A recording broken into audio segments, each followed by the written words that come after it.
This conference will now be recorded. अद्य गुरुवासरः अथवा बृहस्पतिवासरः फाल्गुन शुद्ध चतुर्दशी एवं हुताशनी पौर्णिमा च दिनांक 17 मार्च 2022 रसरत्न समुच्चय शंखं चक्रं जलौघां दधतमृतघटं चारुदोर्भिश्चतुर्भिः सूक्ष्मस्वच्छातिरुद्यां शुकपरिविलसन् मौलिमम्भोजनेत्रं कालाम्भोदोज्ज्वलाङ्गं कटितटविलसच्चारुपीताम्बराढ्यं वन्दे धन्वन्तरिं तन् प्रौढदावाग्निलीलं ब्रह्मणो हि समारब्धामात्रेयाद्येषु पूजिताम् अस्मदाचार्यपर्यन्तां वन्दे गुरुपरम्पराम् आयुर्वेदरतं वन्दे माधवाख्यं महागुरुम् आयुर्वेदामृतं सर्वं शिष्येभ्यो यः प्रदत्तवान् द्रष्टाज्ञानी दृष्टकर्मा कृतकर्मा तथैव च अध्यापको विश्वश्रेष्ठो महान् संशोधकस्तथा गुणैरेतैः समुदितैः यत्कार्यं प्रतनोति सः समृद्ध्यर्थं हि कार्यस्य वयं नु प्रयतामहे सरस्वत्यै नमो यस्याः प्रसादात् पुण्यकर्मभिः बुद्धिदर्पणसङ्क्रान्तं जगदध्यक्षमीक्षते आत्रेयं प्रथमं वन्दे आयुर्वेदजगद्गुरुम् आयुर्वेदामृतं सर्वं गृहीत्वा हि सुरेश्वरात् अग्निवेशादिकेभ्यो यत् प्रयच्छत् मुनिसत्तमः प्रथमं तन्त्रकर्तारम् अग्निवेशं नमाम्यहम्।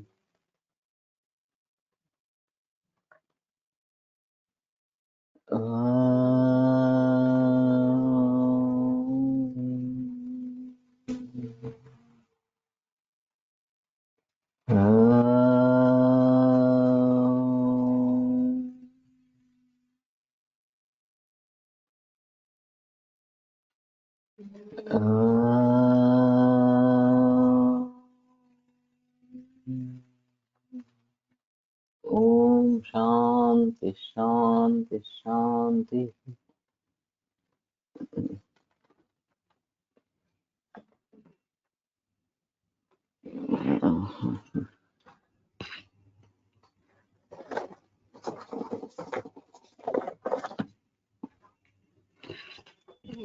रसगंधक ताम्राभ्रम क्षारां स्त्रीन् वरुणो वृषम् अपामार्गस्य च क्षारः लवणं विद्विमाशकम् चाङ्गेर्यास्ति शृङ्ग्याश्च रसैः पिष्टं पुटं पुटे पचेत् पुटे भक्षेत ततो गुञ्जां गृहण्यां काञ्जिकं पिबेत् यः पक्तिशूले च कासे च मन्दाग्नौ आर्द्रकद्रवम् अम्रपित्ते च धारोष्णं क्षीरं वज्रधरो ययम्। तो वज्रधर नाम का योग है।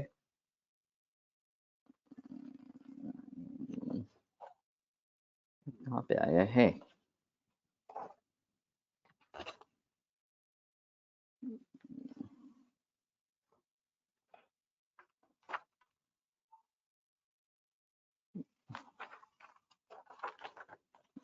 तो आगे यहाँ तो मूत्रकुच्छ शुरू हुआ। ग्रहणी का पाठ ये हो गया है।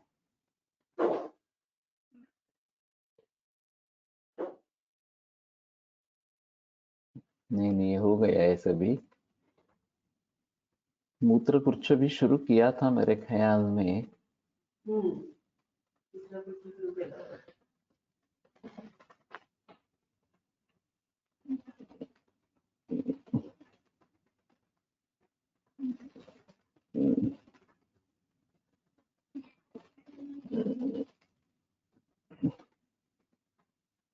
मूत्रकुच्छ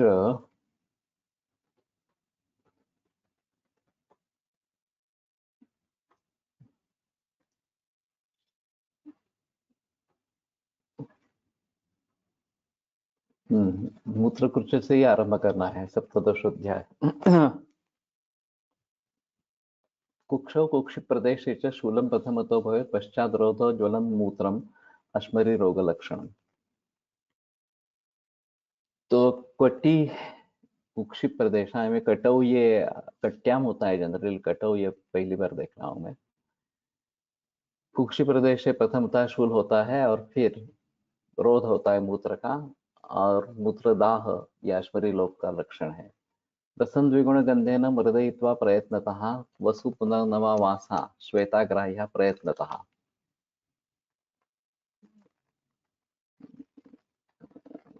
वसु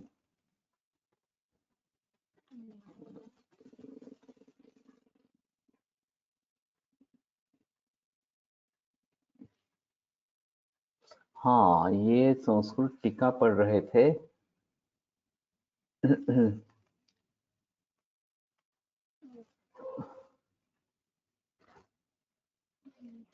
माता पितृज दोषेण अथवा मूत्ररोधनात् अपथ्यात् अभिचाराच्च जायते चाश्मरी गदः मूत्राविष्टौ च पितरौ सुरतं क्रियते यदि।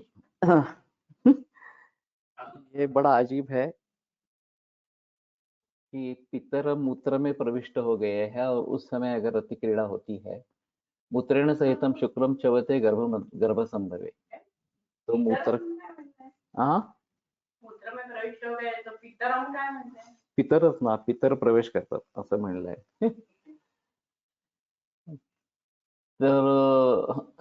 तो शुक्र के साथ मूत्र भी प्रवृत्त होता है.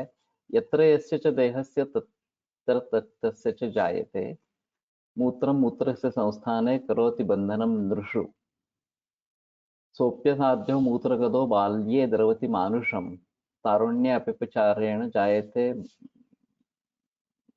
मूत्रशर्करा विपरीतरतेनापि उत्तानपुरुषेण वा शुक्रं प्रच्यवते तस्य स्त्रीशुक्रं च प्रमुञ्चति पुनश्च मेहनस्थं च ततो वातेन शोषितं दृशदत्वं प्रपद्येत मूत्रद्वारं प्रवृद्ध्य च तेन मूत्रनिरुद्धत्वं जायते तीव्रवेदना अण्डस्थौ तौ स्थिता याति शर्करा सत्र साध्यताम् अथवा च तया नारी मैथुनं विदधाति च तत्सौख्येन च भवेत् सौख्यं स्त्रीणां योनिविमर्दनम्.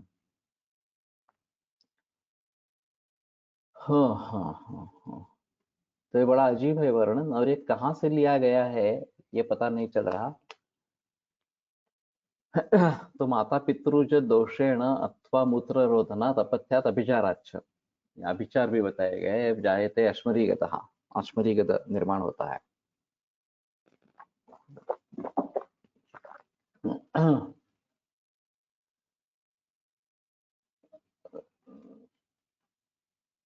मूत्राविष्टौ च पितरो सुरतं क्रियते यदि, यदि पितर मूत्र में आविष्ट है और रतिक्रीड़ा की जाती है तो मूत्र के साथ शुक्र के साथ मूत्र भी स्रवता है. यत्र यस्य च देहस्य तत्र तस्य च जायते. मूत्रं मूत्रस्य संस्थाने करोति बंधनं नृषु. इसका अर्थ ध्यान में नहीं आ रहा एक्चुअली.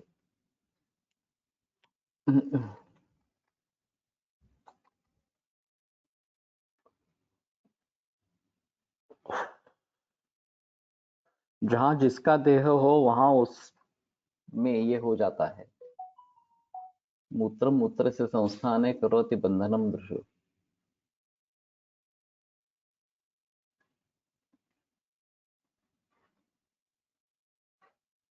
हाँ हाँ,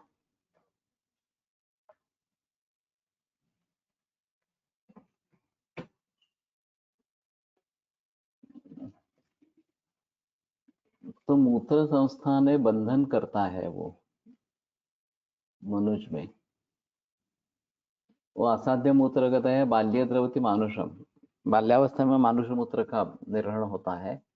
तारुण्य अपचारेण जायते मूत्र शर्करा, युवावस्था में अपचार हो जाए तो मूत्र शर्करा होती है. विपरीत रते नापि उत्तान पुरुषेण वा, विपरीत रति या उत्तान पुरुष इस प्रकार से अगर मैथुन होता है तो शुक्रम प्रच्यवते तस्य स्त्री शुक्रं च प्रमुंचति, उसका शुक्र निकलता है और स्त्री भी शुक्र डालती है.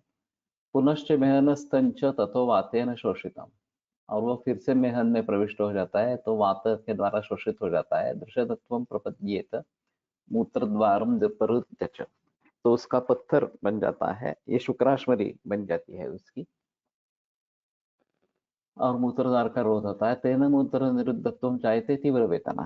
तो मूत्र का निरोध होकर तीव्र वेदना उत्पन्न होती है। अंडस्तंतौ स्थिता याति शर्करा साध्य शस्त्र साध्यता।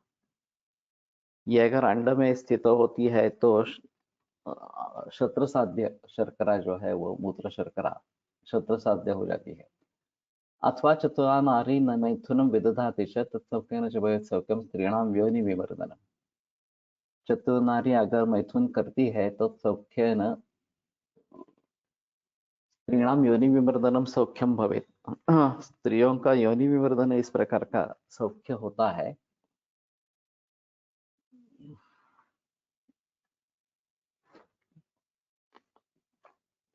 यह अजीब है। मूत्र शुक्र या शुक्राश्मरी में मैथुन ये चिकित्सा के बारे में बताई गई है, और जो अटका हुआ शुक्र ग्रथित शुक्र है वो अगर निकल जाता है तो मूत्र रोध नष्ट हो जाता है।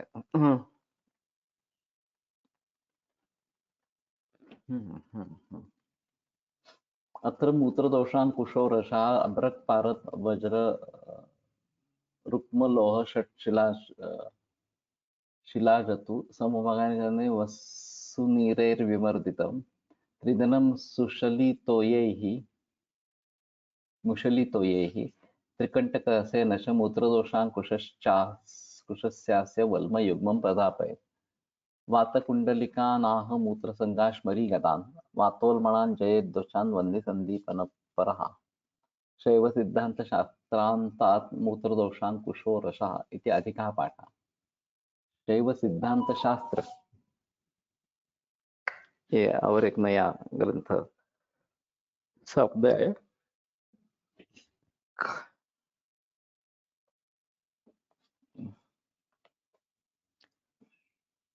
तो ये मूत्र कृच्छ्रादो पाषाण भेदी रसा, ये एक अलग आया है यहाँ पे। रसं द्विगुण गंधे न मर्दयित्वा प्रयत्नता वसु पुनर्नवा मासा श्वेता ग्राह्या प्रयत्नता। शुद्ध पारद एक भाग, शुद्ध गंधक दो भाग, इन दोनों के गजली को वसुहर पुनर्नवा आड़ूसा तथा कंटकारी। तो श्वेता का मतलब कंटकारी किया है। प्रत्येक रस के साथ 3-3 दिन तक मर्दन करें। फिर भी वसु पुनर्नवा का ही भेद है या अलग है, ये थोड़ा देखना पड़ेगा। इन्होंने तो वसु ही किया, वसुहर किया है। इसके बाद गोलक बनाकर तथा सुखाकर मुषायंत्र में बंद कर गठमिट पे फूंक दे। वह स्वांग शीतल होने पर खरल में पीसकर जलयंत्र के द्वारा स्वेदन तथा सुखाकर शीशी में भर ले। यह पाषाण भेदी रस है। इसको एक वल्ल की मात्रा में सेवन करे। और करकटी का बीज, बुयावला की जड़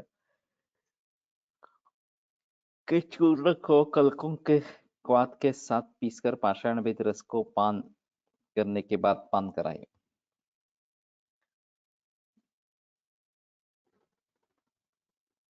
तद्द्रवैर्भावये दयनं प्रत्येकं तु दिनत्रयं पक्वं मुषागतं शुष्कं स्वेदयेत् जलयन्त्रतः। पाषाणभेदो नामायं नियुञ्जीतास्य वल्लयो गोपालकर्कुटी दुग्धं भूम्यामलकमूलिका कुलत्थक्वाथतोयेन पिष्ट्वा तत् अनुपाये। वैसे बनाने में ज्यादा कठिन नहीं है।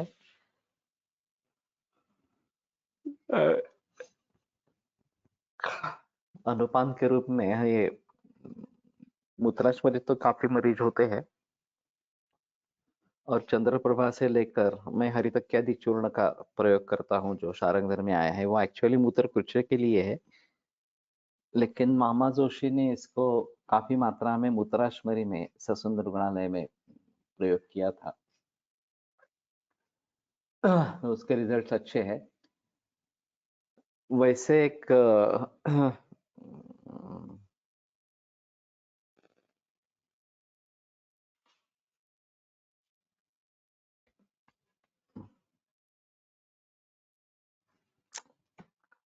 और एक रस है जिसका मैं प्रयोग करते रहता हूँ,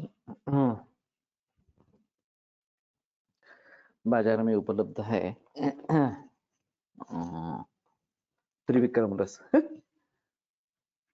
तो एक्चुअली सोहन पाठक ने बताया कि कोई एक प्रोप्राइटरी मेडिसिन है त्रिविक्रम रस से युक्त, और उसके काफी अच्छे रिजल्ट्स है। त्रिविक्रम उस समय में तो नहीं मिलता था, लेकिन एक बार मैंने करवा लिया। वो बकरी के दूध में उसको पचन करना है, ऐसा है। बकरी के नहीं, मेंढी के दूध में, अभी दुग्ध में। तो वो बनवा के लिया। अब त्रिविक्रम रस बाजार में भी मिलता है मेरे ख्याल में। तो एक अश्मरी के लिए एक अच्छी दवा है, और वरुणादि काढ़ा का काफी लोग प्रयोग करते हैं।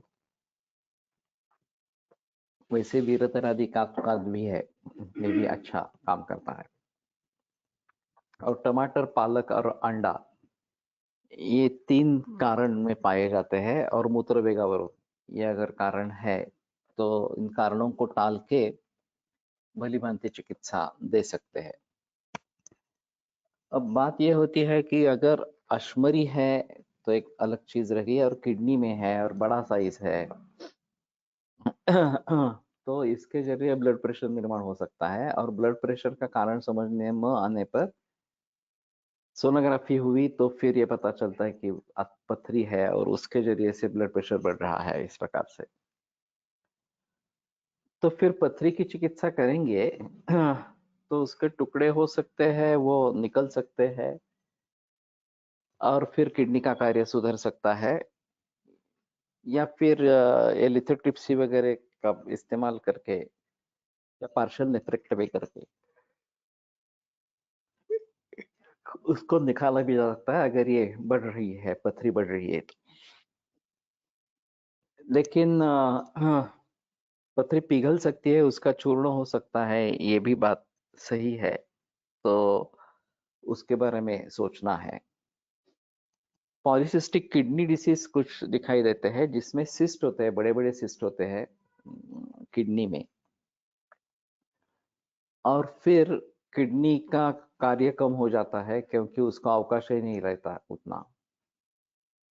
लक्षण के रूप में हाइपरटेंशन यही दिखाई देता है, और वो भी एक्सीडेंटल फाइंडिंग हो सकता है, या कुछ लक्षण दिख रहे हैं इसलिए बीपी चेक किया, बीपी हाई निकला, दवाइयों से ठीक नहीं हुआ, फिर सोनोग्राफी हुई, और सोनोग्राफी में पता चला कि ये पॉलीसिस्टिक किडनी डिसीज है, इस प्रकार से। तो ऐसे भी मरीज मिलते हैं। तो पॉलीसिस्टिक किडनी ये और भी मुश्किल इस प्रकार का मामला है। जहां तक सिस्ट होने का सवाल है, वहां शरीर जिन भावों को बाहर फेंकना चाहती है, मल रूप है उसके हिसाब से, लेकिन बाहर फेंक नहीं सकती है, उनको सिस्ट बना के रख देती है कहीं भी। तो ये ovarian cyst, kidney cyst, liver cyst, इस प्रकार के कॉमनली दिखाई देते हैं। लिवर सिस्ट उतना नहीं दिखता, लेकिन किडनी या ओवरी में तो कॉमन है, पीसीओडी जो है। तो इससे उस अवयव का कार्य कम हो जाता है, और तकलीफें बढ़ती इस प्रकार की है। और मूल रूप से उसकी चिकित्सा होना बहुत जरूरी इस प्रकार का होता है, और वो मूल रूप से चिकित्सा तो एलोपैथी में कुछ नहीं होती।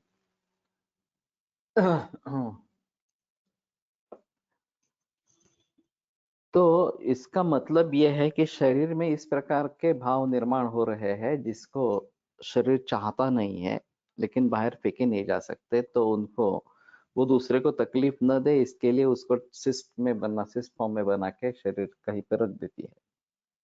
तो ये भाव ही शरीर में डाले नहीं जाए। खास करके जो केमिकल्स हम खा रहे हैं, तो ये अन्न का अंश नहीं है, ये अन्न नहीं है वास्तव में, किंतु बड़े पैमाने पर केमिकल युक्त अन्न सभी विश्व में खाया जा रहा है। तो उसके होने वाले अन्य परिणाम अलग रहेंगे, लेकिन इस केमिकल रूपी विष को, अगर जहर को अगर बाहर नहीं निकाल सकते, तो ये इस प्रकार से फॉर्म में जा सकते हैं। तो फिर इनके बारे में अलगता से सोचना पड़ेगा। और नैसर्गिक ही खाना खाना है, ये सबसे अहम मुद्दा इस प्रकार का रहेगा। ये टमाटर अंडी वगैरह तो रहेगी ही, लेकिन नैसर्गिक खाना खाना चाहिए, ये एक अलग इस प्रकार का रहेगा। तो पाषाण भेदी रसहा, ये शायद बना सकते हैं, ज्यादा डिफिकल्ट नहीं है। मंगेश तुम हो क्या? गोक्षरस्य कषायंच सघृतम पायेन निशि, तो ये भी आसान है। गोखरू का कषाय सघृत इस प्रकार का पान किया जाए, तो शायद ये गोखरू घनसार घी के साथ दिया जा सकता है। सिंपल है वैसे। पांडुरफल मूलंच भूम्यामलक मूलिका वंशस्य पेटकार्याश्च मूलम पिष्ट्वा जलम पिबेत। पांडुरफल मूल,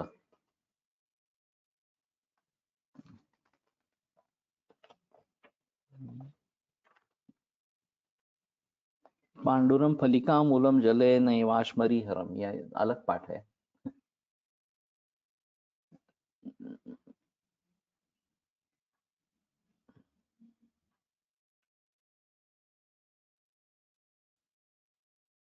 हाँ, यह भी अलग है। पांडुर फलमूलंच भूम्यामलक मूलिका, ये यहाँ पर दिख रहा है। वंशस्य पेटकार्याश्च, पेटकारी। पांडुर धव के फल तथा मूल, भूयावला की जड़, बांस की जड़,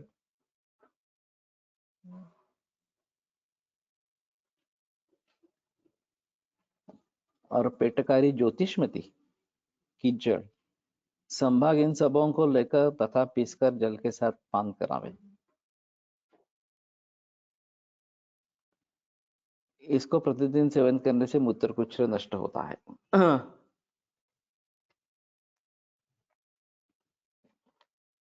हाँ, तो पांडुर का मतलब धव इस प्रकार का है।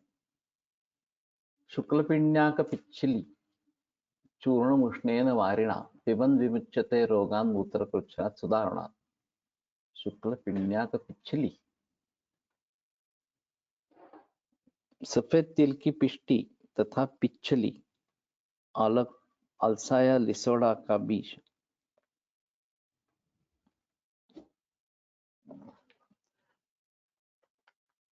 तो पिण्याक, सफेद तिल का पिण्याक, और पिच्छली, अलसाया लिसोड़ा का बीज का चूर्ण गर्म जल के साथ पान करने से भयंकर मूत्रकुच्छ रोग से मुक्त हो जाता है। रोगात मुच्यते रोगान मूत्रकुच्छात् सुधारणात्। पिच्छली को कह देते हैं शुक्ल पिण्याक पिच्छली चूर्णम। शुक्ल पिण्याक शुक्ल तिलकल्क, पिच्छली अतसी मसिना तिसि इति लोके, तयोः चूर्णम। ये थोड़ा सा आसान है। जवस, तीळ एंड दवस, तीळ का लेकिन ये पेंट देनी है और जवस लेने हैं। एक्चुअली ये नित्य सेवनीय नहीं है तिलपिंड्या का, लेकिन ठीक है, चिकित्सा के रूप में प्रयोग में लाया जा सकता है। शतावरी रसे पिष्टा तुत्थ सूतार्क पिष्टिका पाचिता कटुतैलेन मूत्रकुच्छे प्रशस्यते। तुत्थ सूतार्क पिष्टिका, तो मूर्छुत, मारत और अर्क यानी कि ताम्र, इसकी पिष्टी शतावरी रसे पिष्टा, शतावरी रस में पेषण की गई, पाचिता कटुतैलेन, और सरसप तेल से पाचन की गई हुई मूत्रकुच्छ प्रशस्य। शुद्ध तृतीया पारद भस्म तथा ताम्र भस्म, इन संभाग इन सबों को खरल में शतावरी के रस के साथ अच्छी तरह घोटकर सरसों के तेल के साथ पाक करें और सेवन करें।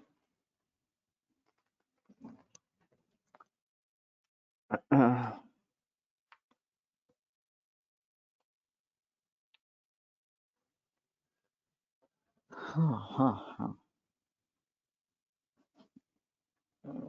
ठीक है। थोड़ा अजीब है, शतावरी रस से पेषण करके फिर कटु तैल सरसों के तेल के साथ करना है। अतः द्वितीय पाषाण भेदो रसा रसेन सितवर्षा भुवा रसम द्विगुण गंधकम घृष्टं पचेच्च मूषायां द्वौमाशौ तस्य भक्षे पाताल कर्कटी मूल कलुत्थादये पिबेदनु गोकंटक सदा भद्रा मूलक वासम पिबेन्निषि अयम पाषाण भिन्नाम रस पाषाण भेदकः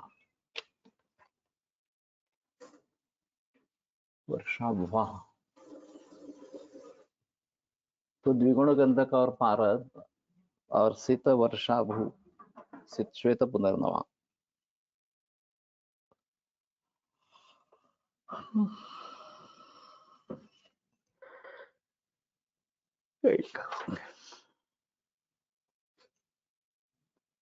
यहाँ त्रिविक्रम से आला है रसन द्विगुण गंधकम, शुद्ध परत एक भाग तथा शुद्ध गंधक दो भाग, इन दोनों की कज्जली बनाकर सफेद पुनर्नवा के रस के साथ घोटकर वज्र मूषा में बंद कर पाक करे और 2 मास की मात्रा में अधिक मात्रा 500 मिलीग्राम से 1 ग्राम तक भक्षण करे। अनुपान में पाताल करकटी पाताल गारोड़ी की जड़ की चूर्ण कुल्थी के क्वाथ से में मिलाकर पान करे। रात में गोखरू तथा सदाभद्र गुरुवारी गंभारी के क्वाथ के अनुपान से पाषाण भेदी रस सेवन करे। यह पाषाण भेदक रस अस्मृत रोग के को भेदन नष्ट करता है।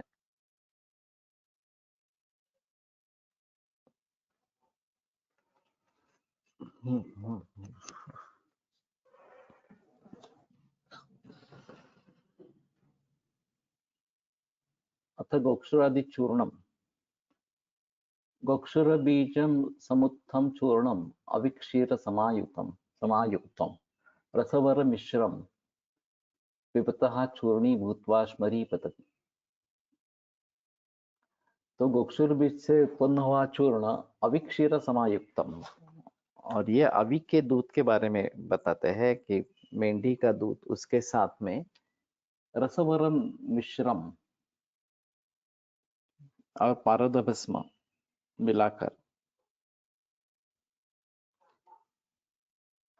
पिबतः चूर्ण भूतवा अश्मरी पतति, तो चूर्ण होकर अश्मरी निकल आती है।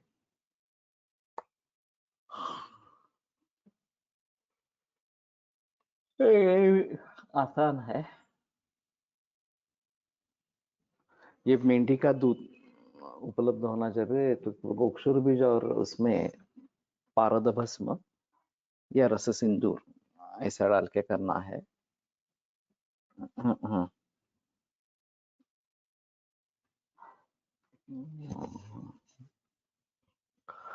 तो पारद और रस सिंदूर इतना ही है, सॉरी गोक्षुर चूर्ण और रस सिंदूर इतना ही हो गए। तो त्रिविक्रम, तो त्रिविक्रम रस मृतताम्रमजा क्षीरे पाच्यम तुल्यं गतं द्रवे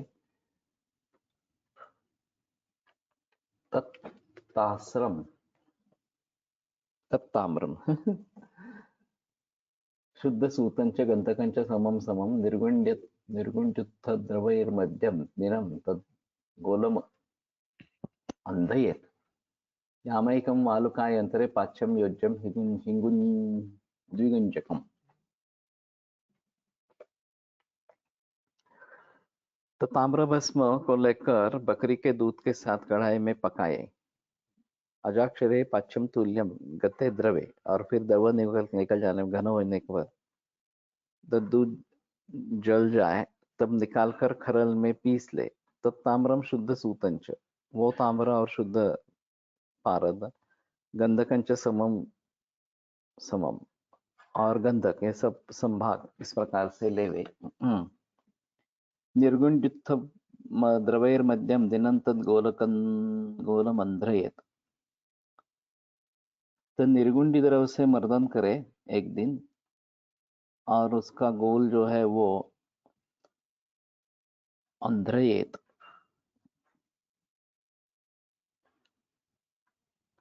गोलक को मूषा यंत्र में बंद कर वालुका यंत्र में,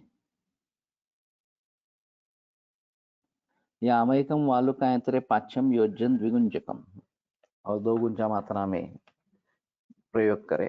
बीजपूर से मूलन तो सजलम चानुपाये, और महालुंग या मातुलुंग के मूल को पानी के साथ अनुपान दे। रसस्त्रिविक्रमो नामनः हेम्ना मासैः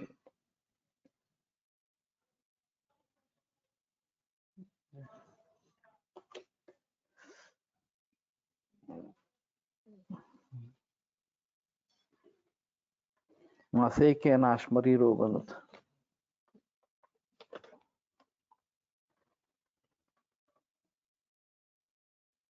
मासे ने एक अश्मरी प्रणुत, तो 1 मास में अश्मरी का नाश करना है। तो ये त्रिविक्रम रस काफी अच्छा है। यहाँ तो अजाक्षीर बताया गया है, मैंने पाठ देखा था वो अविक्षीर इस प्रकार का था, तो शायद थोड़ा देखना पड़ेगा और कहीं कुछ है का। अविदुग्धतर कफकर आहे, पण अश्मरी चिकित्सेत योगरत्नाकर मध्ये पण अनेक वेळा आले आहे। अविदुग्धाचे अश्मरी संबंधाने काय कार्य होत असावे? तो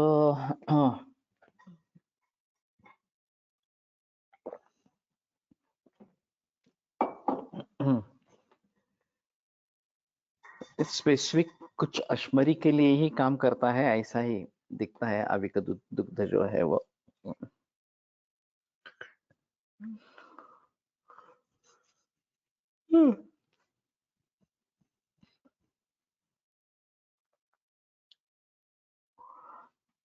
अजादुग्ध जो है वो अच्छा इस प्रकार का बताया गया है। अल्पामुपान व्यायाम क्लुतिकता शनिर्लुग अजम शोष ज्वर श्वास रक्त पित्ताति सारज अरुध्यन तूष्णम आविकम। आविक जो है वो अरुध्य और उष्ण इस प्रकार का बताया गया है। वो उष्ण होने के कारण शायद अश्मरी जैसे रोगों में काम में लाया था, लेकिन अरुध्य भी बताया गया है, तो संभल कर थोड़ा प्रयोग करना पड़ेगा। लेकिन त्रिविक्रम रस के काफी अच्छे फायदे मिले हैं, तो वो अगर बना सकते हैं तो बेहतर ऑप्शन है, नहीं तो जो बाजार में मिलता है उसी से काम चलाना पड़ेगा।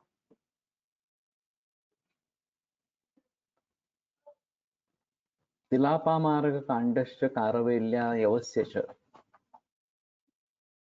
कांडञ्च कारवेल्या यवस्य च पलाशकाष्ठ संयुक्तं सर्वं तुल्यं दहेत् पुटे, तन्निष्कैकमकम् अजा उत्तरैर्वटीं चानंद भैरवीं, पाये अश्मरीं हंती सप्तरात्रान्न संशयः। मी बनवू शकतो भस्म, तैयार है। ओके, तो बनाओ त्रिविक्रम रस बनाओ। मैंने पहले भी वो एक बताया था, तो उस समय नहीं थे मेरे ख्याल में। पाषाण भेदी रस,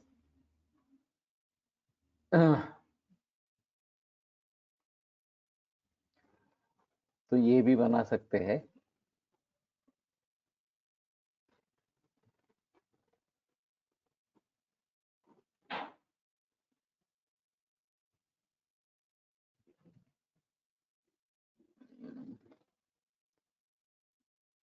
हो तो रेंज व्यवस्थित नव्हती। ओके, ठीक। तो त्रिविक्रम रस के बारे में थोड़ा देखना पड़ेगा, और ये अगर मंगेश बनाता है तुम सभी के लिए फायदा होगा। अश्मर्याम आनंद भैरवी वटी तिलापामार्ग कांडंच कारवेल्या यवस्य च। तिल अपामार्ग करायला तथा यव की तना तथा पलाश की लकड़ी समान भाग, इन सबों को एक लेकर भांड में बंद कर पुट में जलाए। इसके बाद पीस कर तथा कपड़ चुन कर बकरी के मूत्र के साथ घोट कर एक एक निष्क की वटी बनावे। यह इस वटी को 1 सप्ताह तक सेवन करने से ऐश्वर्य रोग नष्ट होता है, इसमें संदेह नहीं है।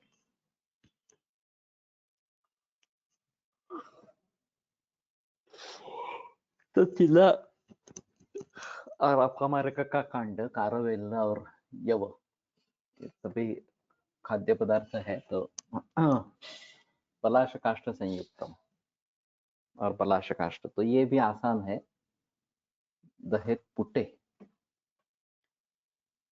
मूत्र निष्क्रमण is function of apan vayu, then mutra nirmiti is function of saman vayu or apan vayu. If saman vayu is responsible for mutra nirmiti, then the mutra ghat, especially in CKD patient, we should focus on saman dushti, and in mutra kruchra condition, in kidney stones and prostate problem, we should focus on apan dushti. हाँ, मूत्र निर्मिति की प्रक्रिया तो पक्वाशयगता सतन माड्यो मूत्रवाह स्तुयाः इस प्रकार की बताई गई। पहले सारकिट्ट विभाजन अच्छा होना चाहिए, जो जाठराग्नि के द्वारा होने वाला है, घन और द्रव इन दोनों प्रकार के आहार का। और फिर उंडकस्थम विभजते मलम मलधरा कला, ये उंडुक में जो मल है उसका विभाजन करती है, और फिर द्रवांश शोषित हो जाता है, बस्ती में लाया जाता है और बाहर निकाला जाता है। तो ये हमारे मूत्रोत्पत्ति की प्रक्रिया है। तो इसमें सबसे पहले रोल आहार का होना है, अग्नि का होना है कि किस प्रकार का आहार ले रहे हैं, अग्नि कैसा है, इन बातों को ध्यान में रखते हुए फिर उसकी चिकित्सा करनी है।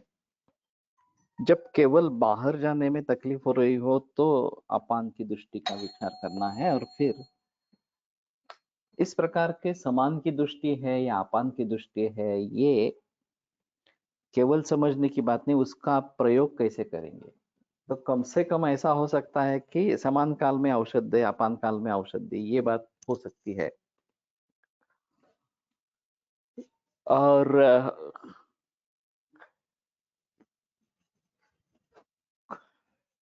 समान वायु को ठिकाने पर लाने के लिए या उसको ठीक करने के लिए क्या दवा देनी है, अपान को ठीक करने के लिए क्या दवा लेनी है, ये बड़ा सवाल है कि समान काल में औषध दे देंगे, अपान काल में औषध दे देंगे तो एक सही है, तो उस पे काम करेगी। लेकिन दवाइयाँ क्या दे कि जो समान के ऊपर या अपान के ऊपर काम करने वाली हो, ये थोड़ा सा मुश्किल मामला है। फिर भी मैं मानता हूं कि समान काल में औषध देने का प्रचलन नहीं है इस प्रकार के रुग्णों में, तो वो हम करने की कोशिश करेंगे। वैसे ग्रहणी रोग एक अहम रोग है कि जिसके जरिए काफी अन्य रोग निर्माण हो सकते हैं। ये जो घोरम आम विषण चतत, ये जो श्लोक चरक में आए हैं ग्रहणी चिकित्सा में, तो वो अगर दोषों के साथ संयुक्त हो जाता है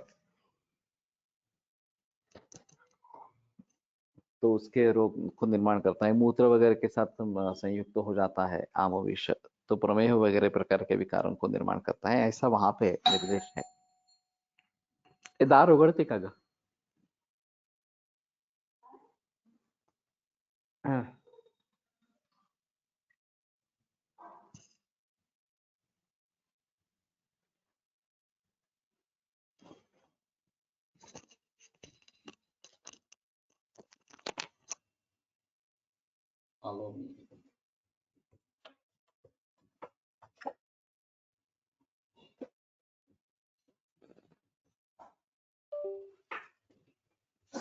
सुश्रुत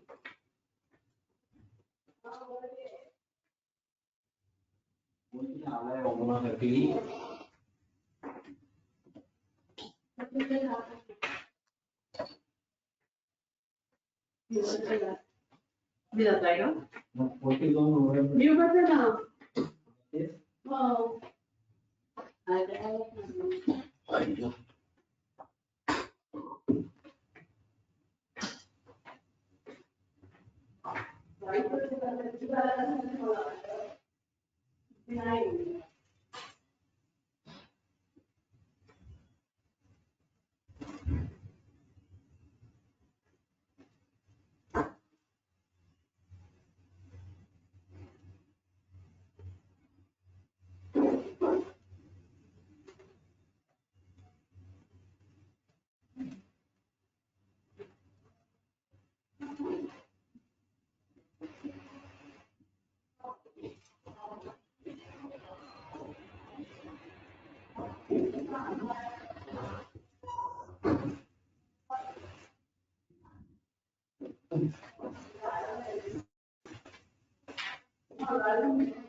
तो किस वायु की दृष्टि है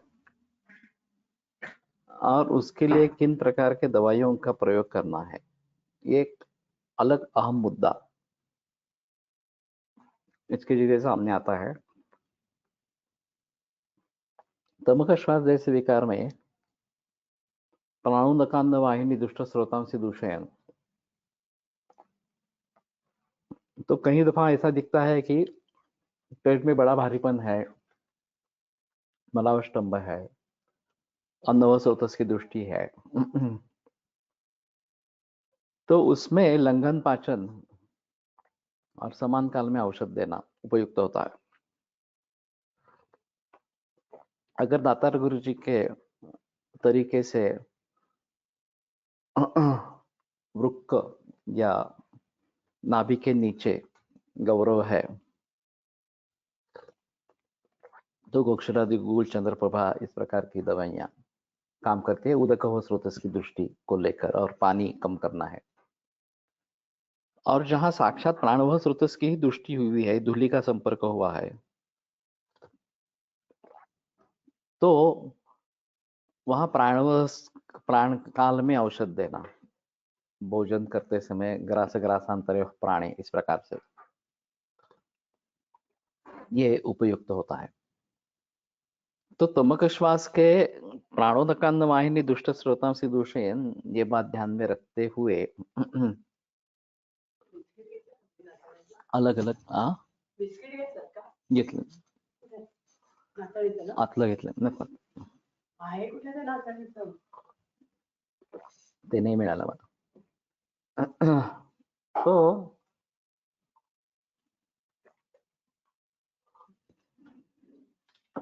ये सिर्फ उस काल में औषध देना इतना ही हुआ। वास्तव में समान की दृष्टि है तो क्या मेडिसिन देना है, और अपान की दृष्टि है तो क्या मेडिसिन देना है, या अलग तरह से सोचना पड़ेगा। और वो शायद उसके दृष्टि के जरिए उत्पन्न होने वाले जो रोग है, उन रोगों के अधिकार में जो भी इस प्रकार से औषध हो उनका प्रयोग करे, ये बात अहम इस प्रकार की हो जाएगी। अर्षोतिसार ग्रहणी विकाराः प्रायेण चान्यन निदानभूताः सन्नयनले सन्ति सन्ति न सन्ति दीप्ते रक्षे ततस्तेषु विशेषतो अग्नि। ये बात जो बताई गई है कि विशेषता अग्नि का रक्षण उनमें करना है, तो पाचन दीपन ये चिकित्सा प्रधान इस प्रकार की हो जाती है और उसका भली भांति प्रयोग इस प्रकार का करना पड़ेगा। लेकिन उस दृष्टि से चित्रकादि वटी ग्रहणी में जो बताई गई है वो काफी अच्छी कारीगर है। अगर पित्त का अनुबंध नहीं हो तो, पित्त का अनुबंध हो तो स्वर्ण सुच्छेकर वगैरह, और आमावस्था हो तो स्वर्ण सुच्छेकर जैसे दवाइयों का प्रयोग करना पड़ेगा। या मानसिक कारण उसके पीछे है तो लीला विलास रस का प्रयोग कर सकते हैं। तो कहने का मतलब ये है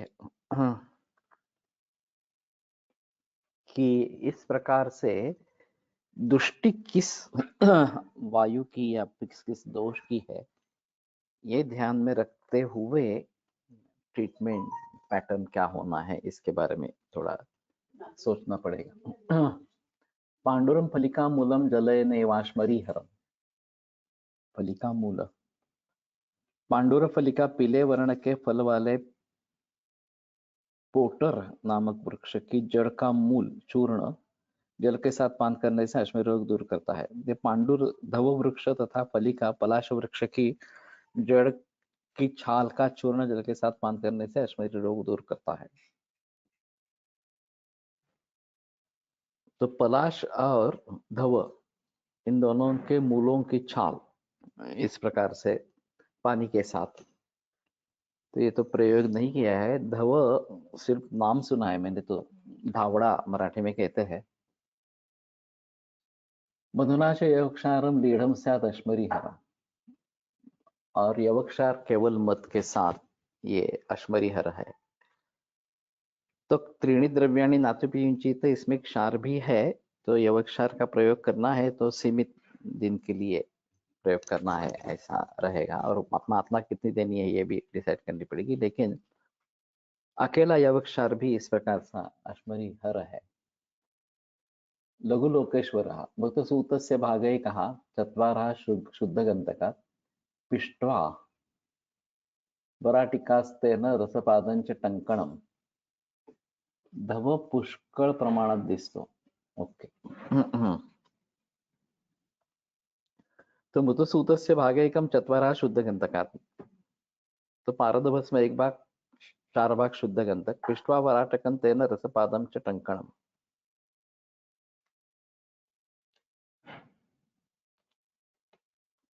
उसका पेशेंट करके और पारद का 1/4 टंकण इस प्रकार का डाल के क्षीर ही पिष्ट्वा मुखम रुद्ध्वा वाराटांश चांद्र पूटयत, आंध्रयत पुटे। तो दूध में उसका लेप बना के वराटिका का मुख बंद करे। तो ये पारद 1 भाग और 4 शुद्ध गंधक पेशेंट करके कजली बनाए और वराट में डाल के पारद के 1/4 टंकन दूध के साथ लेकर उसका मुख बंद करे और फिर पुट दे। स्वांगशीतम विचूर्ण्याथ लघु लोकेश्वरो रसः चतुर्गुंजा रसश्चायम मरीचे 19 जातिमूल पलैकंतु अजा क्षीरेण पेशयेत् शर्करा भावितं चानु पीत्वा कुच्र हरम परम। शुद्ध पारद रस से सुंदर 1 भाग, शुद्ध गंधक 4 भाग, इन दोनों को खरल में महीन पीसकर शुद्ध कौड़ियों के मंद में अंदर भर दे और पारद के 1/4 शुद्ध टंकण को दूध के साथ पीसकर उस कल्क से कौड़ियों का मुख बंद कर दे। इसके बाद सुखाकर तथा हाड़ी में भरकर कपड़ मिट्टी कर दे और सुखा दे। इसके बाद लघुपुट में फूंक दे। पाक होने के बाद स्वांग शीतल होने पर महीन पीस कर रख ले। यह लघु लोकेश्वर रस है। इस रस को 4 गुंजा 500 मिलीग्राम की मात्रा में 19 काली मरीचों के चूर्ण मिलाकर 19 मरीचे 19 बराबर है, शहद के साथ चाटे तथा जाति मूली चमेली के जड़ 1 पल का चूर्ण या आंवले का मूल चूर्ण बकरी के दूध के साथ पीसकर तथा शक्कर मिलाकर पान करने से मूत्रकुच्र अच्छी तरह से नष्ट हो जाता है। तो कपर्द में बंद करना, वराटक में या कपर्द में, और फिर पुट देना मात का ये मुख बंद करके। ये काफी जगह आया है और सभी को लोकेश्वर इस प्रकार का नाम, ये लघु लोकेश्वर है, लेकिन लोकनाथ रस भी एक इसके पहले आके गया है। कौन आलं?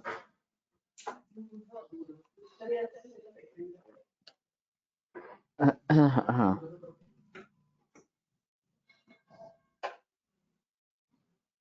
ठीक है। तो 19 मरीज का क्या फल है, ये भी एक अलग है। 19 ये संख्या काफी अलग इस प्रकार की है। कुछ चंद ही ऐसी संख्याएं हैं कि जिसको किसी से भागाकार उसका नहीं होता। और फिर ये बीच बीच में ऐसी क्यों संख्याएं आती है, ये एक अलग इस प्रकार के 5 है। 1 2 3 भी वैसी अलग है, लेकिन भागाकार नहीं होता। 4 6 8 ये सभी भागाकार से प्राप्त हो सकती है। 7 फिर भी अलग हो गई, इस प्रकार से भागाकार से प्राप्त नहीं होने वाली।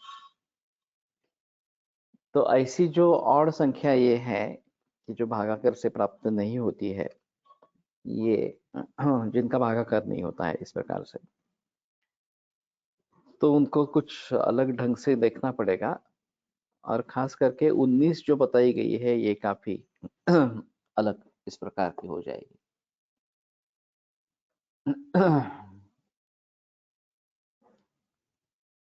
29 भी उसी प्रकार की रहेगी। 29 को भी किसी से भाग नहीं जाएगा। तो एक बार इनको देखना है।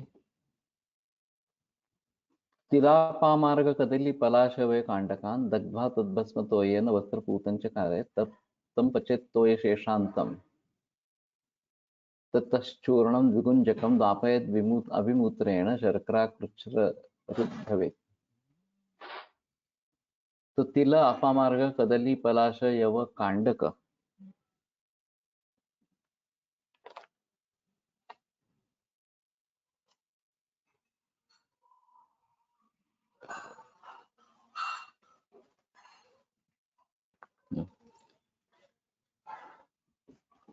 तिला, अपामार्ग, कदली कंद, पलाश की जड़ और यव का कांड, संभाग इन सबों को लेकर तथा सुखाकर जला दे और भस्म बना ले। दग्ध्वा तद्भस्म योगेन, तो उसका क्षार बन जाएगा ये। वस्त्र पूतंच कारयेत्, तो तिलापामार्गादि क्षार इस प्रकार का हो जाएगा। तम पचेत तोय शेषांतम ततश्चूर्णम द्विगुंजकम, तो क्षार जल पहले बनेगा और फिर उसको और अग्नि पर आंच देते रहेंगे तो ये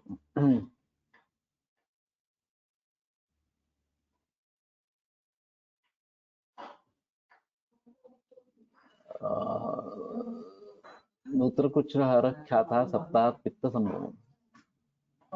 ओके, तो पित्त संभव कुष्ठ के लिए नहीं, ये अलग है। तिलापामार्ग कदली, हाँ। तापयद अभिमूत्रेण शर्करा कृच्छ्ररुद्भवेत्, शर्करा और कृच्छ दोनों के लिए है। एक 60+ वयाचा रुग्ण आहे, गेल्या 20-25 वर्षाहून 6-7 वेळा लिथोट्रिप्सी, 2 वेळा शस्त्रकर्म झालेले, तरीही किडनीमध्ये लहान मोठे अश्मरी राहत. आयुर्वेद चिकित्सा सुरू केल्यावर थोडा फरक पडला, परंतु समानकाली रक्त मेदोपाचक, यवक्षार, चंद्रप्रभा, अग्निकुंडी, गोक्षूर, सुकुमार गवताबरोबर सुरू केले. 1 वर्षात लिथोट्रिप्सी करावी लागली नाही. लेटेस्ट यूएसजी मध्ये लेफ्ट किडनी मध्ये एक अश्मरी 16 mm चा शिल्लक आहे. राईट साइड पूर्ण नील झाली आहे. विशेष म्हणजे आजपर्यंत अनेक युरोलॉजिस्टच्या चिकित्सेनेही युरिन मध्ये पस सेल कमी होत नसत, ते आता 2-3 ते नील असा येतात. औषधे तीच, परंतु समानकाली सुरू केल्यावर लक्षणीय परिणाम जाणवला। तो जो मैं कह रहा था यही बात स्पष्ट हुई। तो समान काल में औषधियां देने से इसमें काफी इम्प्रूवमेंट हुई है। इस प्रकार के मरीजों में अगर पानी ही वहां पे खराब है तो एक अलग बात रहेगी। मेरे पास एक अकोला का मरीज था और पानी ही बहुत खराब था, तो मैंने वो कतक बीज निवड़ी वो पानी में डालकर रखना और वो पानी देना, इस प्रकार का बताया था। उसमें भी काफी फायदा हुआ था। इस प्रकार के मूत्राशमरी की टेंडेंसी, बार बार मूत्राशमरी होना, ये काफी लोग दिखते हैं। और टमाटर, अंडा, पालक ये दूर करने से काफी ठीक भी हो जाते हैं, लेकिन कुछ लोग फिर भी ये बार बार होने वाले इस प्रकार के दिखते हैं। तो इनमें इन सभी के बारे में सोचना जरूरी होगा।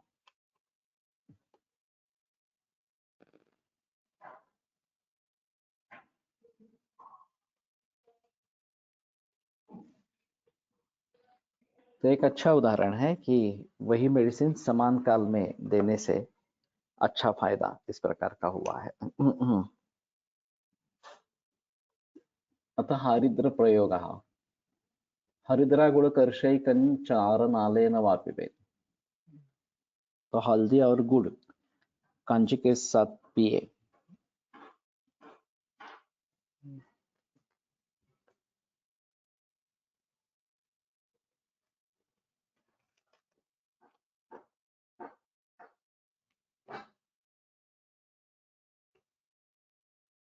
यहाँ पे तो नहीं आया ये।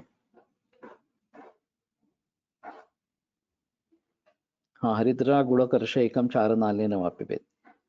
एक कर्ष पुराना गुड़ मिलाकर कांजी के साथ पान करने से अश्मरी रोग नष्ट होता है। तो कांजी का अभ्यंतर प्रयोग मैंने किया नहीं है, एक ही दफा वो गंडूश करने के लिए बताया था, लेकिन करके देखना चाहिए कांजी का अभ्यंतर प्रयोग। ये काफी सिंपल है, हरिद्रा और गुड़ आरनाल्स के साथ पीना। वंद्या कर्कोटकी कंदम भक्षम शौद्रसितायतम अश्मरीम हंति नो चित्रम कर्षमात्रम शिवोदितम।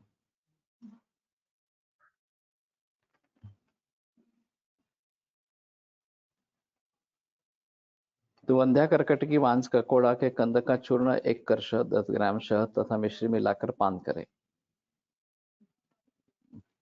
अश्मरम्भति नो चित्रम कर्षमात्रम शिवोदितम। तो यह अश्मरी रोग को नष्ट करता है, इसमें कोई आश्चर्य नहीं है, यह शिव का कहा हुआ है। तो ये भी एक वंध्या कर्कोटकी कंद। तो ये वंध्या कर्कोटकी भी काफी जगह पे आई है, वांस कर्कोटी। तो ठीक है, उनको देखे। अतः प्रमेह निदानम शोषस्तापोंग कार्श्यं च बहुमूत्रत्वमेव च अस्वास्थ्यं सर्वगात्रेषु मूत्रमेहस्य लक्षणम्। शोष, ताप, अंग, कार्श्य, बहुमूत्रत्वम, अस्वास्थ्यम सर्वगात्रेषु, काफी अलग लक्षण बताए गए हैं मूत्रमेहस्य लक्षणम। और मूत्रमेह जनरली मेह प्रमेह यही संज्ञाएं होती है। मूत्रमेह पहली बार मैं देख रहा हूँ। ठीक है, ये कल आगे बढ़ाएंगे। आयुर्वेद प्रकांड निगदित इह हि शल्यतंत्र प्रधानः शिष्येभ्यः शाश्वतोऽयं निखिल जन कृपा व्याप्त चित्तेन येन आयुर्वेदस्य वाञ्छन् पुनरपि भुवने ताञ्च सुष्ठु प्रतिष्ठां श्रेष्ठं धन्वन्तरिं तं प्रणमति च सदा वैद्यवर्गो हि नूनम्। वैद्यवर्गो हि नूनम्।